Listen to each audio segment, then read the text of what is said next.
देश के अंदर इस समय बहुत बड़ा एक बवाल सा मचा हुआ है। बवाल मचना भी स्वाभाविक है क्योंकि देश में करोड़ों करोड़ों हिंदुओं की आस्था के साथ में एक खिलवाड़ सा हुआ है। खिलवाड़ करने वाले चंद लोग हैं, लेकिन इन चंद लोगों ने पूरे सिस्टम के ऊपर क्वेश्चन मार्क लगा दिया। राम मंदिर में चंदा चोरी करना, चंदे का चढ़ावा जो आता है भगवान प्रभु श्री राम के यहाँ, उस चंदे के चोरी करना महापाप है। निकृष्टतम व्यक्ति ही ऐसा कर सकता है, कोई इंसान तो ऐसा कर ही नहीं सकता। रामायण और राम के काल के अंदर राक्षस प्रवृत्ति के लोग होते थे, ये ठीक वैसे ही लोग हैं। ये प्रेत है, पिशाच है, राक्षस हैं। इन लोगों ने जितना घिनौना कृत्य किया वो कभी माफी के योग्य नहीं हो सकता। योगी आदित्यनाथ ने बिल्कुल एक सेकंड भी नहीं लगाया और उन्होंने जब उनके मामला उनके सामने आया तो उन्होंने एक एसआईटी गठित कर दी, 8 लोगों को गिरफ्तार कर लिया। ट्रस्ट के कर्ता अर्थात मुख्य जो हैं चंपत राय, गोपाल राव, अनिल मिश्रा से पूछताछ की जा रही है।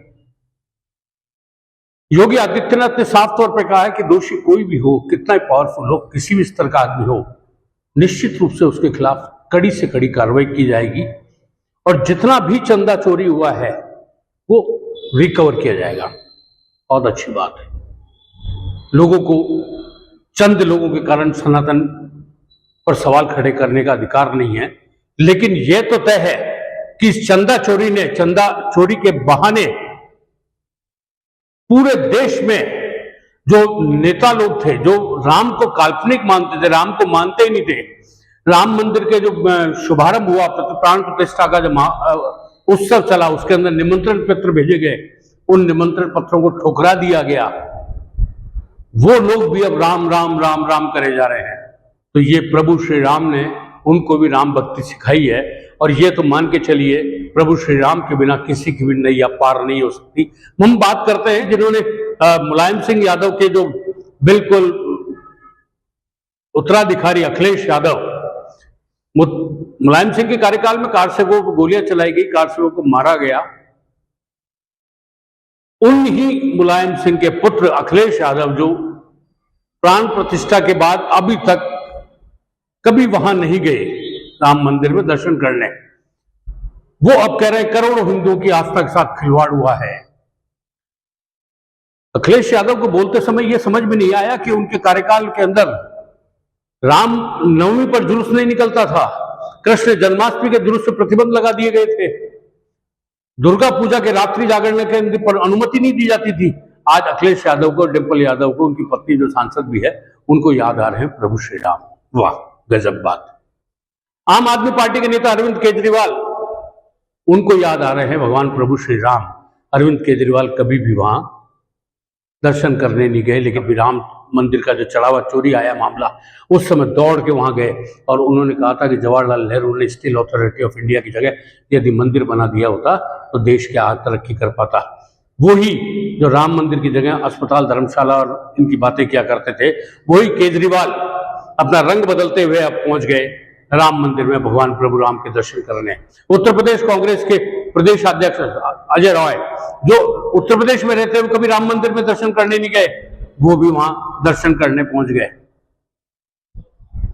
कांग्रेस के नेता जो राम को काल्पनिक मानते थे, राम हुए ही नहीं, इनका अस्तित्व क्या है इसके सबूत मांगा करते थे, कोर्ट के अंदर पेश किया करते थे, अब वही कांग्रेस के नेता भी प्रभु श्री राम करके चंदा चोरी करके खिलवाड़ हुआ, इन सब चीजों में बात कर रहे हैं। सवाल यह है कि इस एक मसले ने पूरे तमाम प्रतिपक्ष के नेताओं को यह बता दिया कि राम को तुमने गाली दी, राम को तुमने मानने से इनकार किया, सनातन का तुमने अपमान किया और इसका फल हुआ कि एक एक राज्य से कांग्रेस साफ होती जा रही है। अरविंद केजरीवाल की पार्टी दिल्ली से पूरी साफ हो गई, पंजाब के अंदर बची है, पंजाब के भी लेकिन राज्यसभा के सांसद छूट के भाग गए क्योंकि राम उनके साथ ही नहीं जो राम का नहीं है, और राम की शरण में अब जाना इनका मजबूरी बन गई क्योंकि इनको पता है कि प्रभु श्री राम की शरण में गए बिना इनका भला नहीं हो सकता। लेकिन ये हिंदुस्तान की जनता है, हिंदू धर्म है, जो ऐसे मौका पर लोगों को बहुत अच्छे से पहचानती है और सबक भी सिखाती है। लेकिन इतने सारे लोगों को अब विश्वास है कि एसआईटी जांच पर राम मंदिर चढ़ावे पर जो चोरी के मामले हुए, इसमें कौन कौन शामिल है, सब दूध का दूध पानी का पानी आ जाएगा, ये योगी आदित्यनाथ ने कह दिया।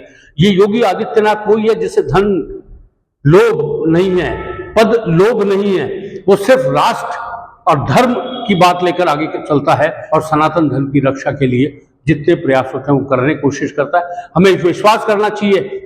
बागेश्वर धाम के जो धीरेन्द्र शास्त्री है उन्होंने भी कहा है यह एक महान पाप हुआ है, लेकिन उन्होंने ये भी कहा है कि हमें विश्वास करना चाहिए। SIT जांच के ऊपर जांच हो रही है, 8 लोगों के नाम सामने आ चुके, बाकी के भी नाम सामने आ जाएंगे। पुलिस अपनी कार्रवाई में लगी हुई है, जल्दी सब चीजें सामने आएगी। लेकिन यह तो तय है, हिंदुस्तान की जनता ने देख लिया, जो कल तक राम को गाली दिया करते थे विपक्ष के नेता, उन्होंने भी मान लिया राम थे, राम का अस्तित्व था, राम के बिना हिंदुस्तान नहीं है।